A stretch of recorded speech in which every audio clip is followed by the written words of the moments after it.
นี่ก็เป็นสถูปที่เก็บอัฐิของพระอรหันต์ทั้งหลายคือนั้นครั้งก่อนก็มีพระที่ท่านได้สำเร็จอรหันต์มากมายก็ได้มีความเรียกว่าได้รับธรรมะดีๆแล้วก็ได้นำไปปฏิบัติได้นำไปปฏิบัติก็ทำให้ท่านเหล่านั้นได้สำเร็จเป็นพระอรหันต์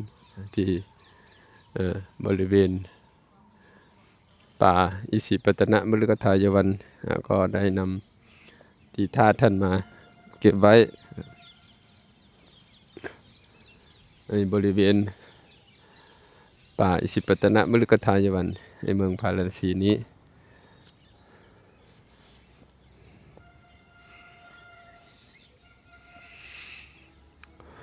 ก็ทำให้บรรยากาศสวยงามธรรมชาติที่บริเวณป่าอิสิปตนมฤคทายวันที่เมืองพาราณสีด้านหลังก็จะเป็นสวนกวาง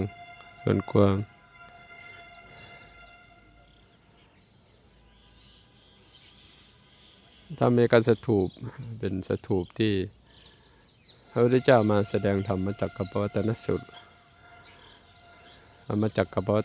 รทำให้